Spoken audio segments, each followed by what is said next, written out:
जिसने ये दुनिया बनाई उसी को नकार रहे हो, खुद का अस्तित्व खुद से मिटा रहे हो। हेलो फ्रेंड्स, मैं हिमांशु सिंह और आप देख रहे हैं हिमांशु मोटिवेशनल। और आज की इस वीडियो में हम कुछ यूनिक जानेंगे, तो आइए बिना समय गंवाए हम इस वीडियो को शुरू करते हैं। कहा जाता है कि हर राज्य को चलाने के लिए एक राजा होते हैं, हर देश को चलाने के लिए एक राष्ट्रपति होते हैं, उसी तरह इस जगत को चलाने वाले एक जगत पिता होते हैं। लेकिन कुछ लोग ऐसे हैं जो इस जगत पिता को मानने से इनकार कर देते हैं। एक साइंटिस्ट साहब थे, उनके पास बहुत डिग्रियां थी, लेकिन उनमें कुछ कमियां भी थी और सबसे बड़ी कमी ये थी कि वो ईश्वर को नहीं मानते थे। वो कहते थे कि इस दुनिया में कोई भगवान नहीं है, ये दुनिया साइंटिस्ट विद्या से चलती है और कुछ नहीं। उनके घर के बगल में एक मंदिर भी था जिसमें माँ दुर्गा की प्रतिमा रखी थी। उस मंदिर में पूजा करने के लिए पुजारी जी रोज आते थे।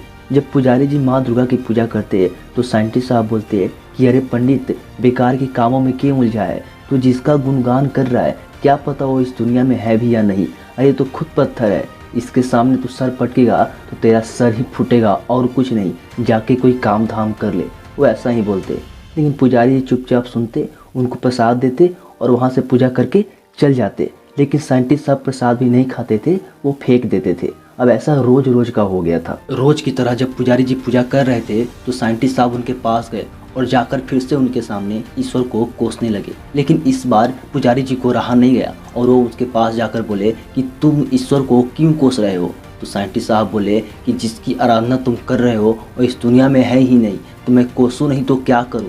तो पुजारी जी बोले कि अगर मैं तुमको इनको होने का सबूत दे दिया तो तुम क्या करोगे। तो साइंटिस्ट साहब बोले कि अगर तुम मुझे इनको होने का सबूत दे दिया, अगर तुम मेरी आंखों के सामने इनको प्रकट कर दिए, तो मैं आज से सब कुछ छोड़कर तुम्हारी तरह इनके भक्ति में लग जाऊंगा। तो पुजारी जी बोले ठीक है, आप अपनी आंखें बंद कीजिए। और जब साइंटिस्ट साहब अपनी आंखें बंद करके खोले तो तंग रह गए, क्योंकि उनके सामने 10 हाथों वाली शेर पे सवार होके अचानक एक माँ प्रकट हो गई, जिसे देखकर साइंटिस्ट साहब थर थर कांपने लगे और पुजारी जी से हिम्मत जुटाकर पूछे ये कौन है। तो पुजारी जी बोले ये तीनों लोगों की और पूरे ब्रह्मांड की माँ है, जिन्हें हम माँ दुर्गा कहते हैं। इतना सुनकर साइंटिस्ट साहब माँ के चरणों में गिर गए और बोलने लगे कि माँ मुझे क्षमा कर दो, मैं पापी, अधर्मी, अज्ञानी, विद्या के घमंड में आके न जाने आपको क्या क्या बोल दिया, मुझे माफ़ कर दो मैया, मुझे माफ़ कर दो।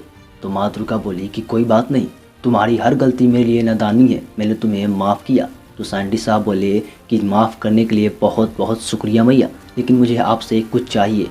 तो माँ बोली कि मांगो, तुम्हें क्या चाहिए। तो साइंटिस्ट साहब बोले कि हे मैया, मुझे ऐसा वरदान दीजिए जिससे मैं पूरी दुनिया को आपकी कथा सुनाऊं, सबको आपके बारे में बताऊं और दिन रात आपके भक्ति में मगन रहूं।